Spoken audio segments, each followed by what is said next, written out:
ನಮಸ್ಕಾರ ರೈತ ಬಾಂಧವರ ಗ್ರೇಪ್ ಮಾಸ್ಟರ್ ಯೂಟ್ಯೂಬ್ ಚಾನಲ್ಗೆ ಆತ್ಮೀಯ ಸ್ವಾಗತ.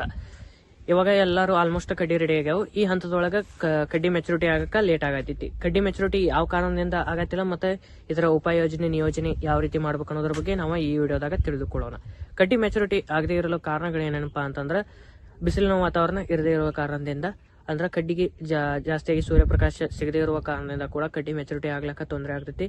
ಮತ್ತೆ ನಿಮ್ ಪ್ಲಾಟ್ ಒಳಗ ತೇವಾಂಶ ಜಾಸ್ತಿ ಇತ್ತಂದ್ರ ಇದರ ಕಾರಣದಿಂದ ನೆಲದ ಆರೈಕೆ ಬೇಗನೆ ಬರದೇ ಇರುವ ಕಾರಣದಿಂದ ಕೂಡ ನಿಮ್ ಪ್ಲಾಟ್ನಾಗ ಕಡ್ಡಿ ಮೆಚುರಿಟಿ ಆಗದೆ ಇರಲು ಕಾರಣ ಆಗ್ತೈತಿ. ಮತ್ತೆ ನಿಮ್ಮ ಬೇರೆ ಆಕ್ಟಿವೇಟ್ ಸರಿಯಾಗಿ ಇರದೇ ಇರುವ ಕಾರಣದಿಂದ ಕೂಡ ನಿಮ್ ಪ್ಲಾಟ್ನಾಗ ಕಡ್ಡಿ ಮೆಚುರಿಟಿ ಆಗಕ್ಕೆ ಲೇಟ್ ಆಗ್ತೈತಿ. ಮತ್ತೆ ನೀವು ಸರಿಯಾದ ಪೊಟ್ಯಾಶ್ ಮತ್ತು ಫಾಸ್ಫರಸ್ ಇರುವ ಗೊಬ್ಬರಗಳ ಬಳಕೆ ಕಮ್ಮಿಯಾಗಿ ಮಾಡಿದ್ರಿ ಅಂದ್ರ ಈ ಕಾರಣದಿಂದಾನು ನಿಮ್ ಪ್ಲಾಟ್ನಾಗ ಕಡ್ಡಿ ಮೆಚುರಿಟಿ ಆಗಕ್ಕೆ ತೊಂದರೆ ಆಗ್ತೈತಿ.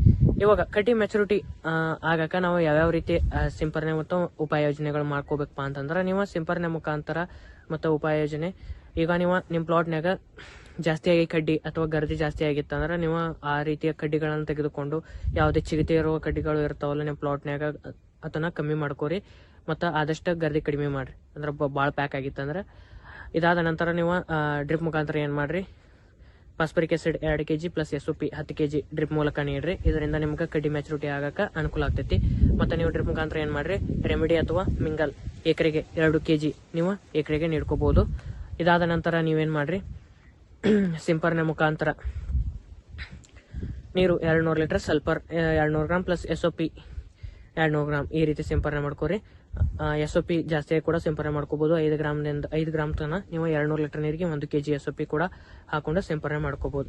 ಈ ರೀತಿ ಸಿಂಪರಣೆ ಮಾಡ್ಕೋರಿ. ಇದಾದ ನಂತರ ನೀವೇನ್ ಮಾಡ್ರಿ, ಎಜಿಟೆಕ್ಸ್ CPPU 200 milli plus 05234 500 gram plus boron 100 gram ಈ ರೀತಿ ಸಿಂಪರಣೆ ಮಾಡ್ಕೋರಿ. ಈ ಸಿಂಪರಣೆಯಿಂದ ನಿಮ್ ಪ್ಲಾಟ್ನಾಗ ಸೈಟೋಸ್ಕಿನಿನ್ ಪ್ರಮಾಣ ಜಾಸ್ತಿಯಾಗಿ ಪ್ಲಾಟ್ ಗರ್ಭಧಾರಣೆ ಹೆಚ್ಚಾಗಕ್ಕೆ ಅನುಕೂಲ ಆಗ್ತೈತಿ. ಮತ್ತು ನಿಮ್ ಪ್ಲಾಟ್ನಾಗ ಕಡ್ಡಿ ಮೆಚುರಿಟಿ ಆಗ ಕೂಡ ಅನುಕೂಲ ಆಗ್ತೈತಿ. ಈ ಹಂತದೊಳಗ ನೀವು ಚಿಗುರು ಜಾಸ್ತಿಯಾಗಿ ಬರತ್ತಿತ್ತ ನಿಮ್ ಪ್ಲಾಟ್ನಾಗ ಟಿಲ್ಟ್ ಕೂಡ ಸಿಂಪರಣೆ ಮಾಡ್ಕೋಬಹುದು. ಟಿಲ್ಟ್ ಕೂಡ ಸಿಂಪರಣೆ ಮಾಡ್ಕೋರಿ. ಮತ್ತು ಅದ್ರೊಳಗ ನೀವು SOP ಕೂಡ ಬೆರೆಸ್ಕೊಂಡು ಸಿಂಪರಣೆ ಮಾಡ್ಕೋಬಹುದು. ಇದಾದ ನಂತರ ನಿಮ್ ಪ್ಲಾಟ್ನಾಗ ಜಾಸ್ತಿಯಾಗಿ ಚಿಗರ್ ಇನ್ನೂ ಕಂಟ್ರೋಲ್ ಒಳಗೆ ಬರಲಿಲ್ಲ ಅಂದ್ರೆ ನೀವು ಚಿಗರನ್ನು ಕಮ್ಮಿ ಕೂಡ ಮಾಡ್ಕೋಬಹುದು, ಅದನ್ನ ಮುರಿದುಕೊಳ್ಳೋಕ್ ಕೂಡ ಮುರ್ಕೋಬಹುದು. ಆ ರೀತಿ ವ್ಯವಸ್ಥಾಪನೆ ಮಾಡ್ಕೊಂಡು ಹೋಗ್ರಿ. ಮತ್ತು ನಿಮ್ಗೆ ನೈಟ್ರೋಜನ್ ಪ್ರಮಾಣ ನಿಮ್ ಪ್ಲಾಟ್ನಾಗ ದ್ರಾಕ್ಷಿ ಕಮ್ಮಿ ಮಾಡ್ಬೇಕಾಗಿತ್ತಂದ್ರ ಭಾರತ್ ಸೈಟೀಸ್ ಅವ್ರದ ವೆಸ್ಟಾರ್ ಅಂತ ಹೇಳೈತಿ.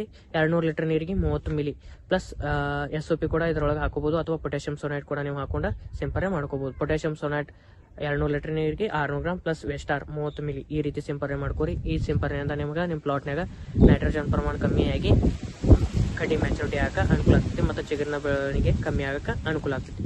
ಇದೇ ಹಂತದೊಳಗೆ ನೀವು ಇದೇ ರೀತಿ ವ್ಯವಸ್ಥಾಪನೆ ಮಾಡ್ಕೊಂಡು ಹೋಗಿ. ಮತ್ತು ಎಲಿಗಳನ್ನ ಹೆಲ್ದಿಯಾಗಿ ಇಟ್ಕೋಬೇಕಪ್ಪ ಅಂತಂದ್ರೆ ನೀವು ಡೆಲ್ಟಾ ಮತ್ತು ಬೋರ್ಡ್ ಸಿಂಪರಣೆ ಆಗಾಗ ಮಾಡ್ಕೊಂತ ಇರಿ. ಶೆಡ್ಯೂಲ್ನಾಗ ಬರುವ DAP ಮತ್ತು 13-0-45 ಕೂಡ ಸಿಂಪರಣೆ ಮಾಡ್ಕೋರಿ. ಇದರಿಂದ ನಿಮ್ಗೆ ಗಡ್ಡಿ ಮೆಚುರಿಟಿ ಆಗಕ್ಕೆ ಮತ್ತು ಕಡ್ಡಿ ಗರ್ಭಧಾರಣೆ ಒಳ್ಳೇದಾಗಕ್ಕೆ ಅನುಕೂಲ ಆಗ್ತೈತಿ. ಇದೇ ರೀತಿ ವ್ಯವಸ್ಥಾಪನೆ ಮಾಡ್ಕೊಂಡು ಹೋಗ್ರಿ. ಮತ್ತು ಹೆಚ್ಚಿನ ಮಾಹಿತಿಗಾಗಿ ಗ್ರೇಪ್ ಮಾಸ್ಟರ್ ಆ್ಯಪ್ ಇನ್ಸ್ಟಾಲ್ ಮಾಡ್ಕೊರಿ. ಮತ್ತು ಗ್ರೇಪ್ ಮಾಸ್ಟರ್ ಯೂಟ್ಯೂಬ್ ಚಾನಲ್ ಕೂಡ ಸಬ್ಸ್ಕ್ರೈಬ್ ಮಾಡಿ. ವಿಡಿಯೋ ಇಷ್ಟವಾದಲ್ಲಿ ಲೈಕ್ ಮಾಡಿರಿ, ಶೇರ್ ಮಾಡಿರಿ ಮತ್ತು ಕಾಮೆಂಟ್ ಮಾಡಿರಿ. ಮತ್ತು ಮುಂದಿನ ವಿಡಿಯೋದಾಗ ಭೇಟಿ ಆಗೋಣ. ನಮಸ್ಕಾರ.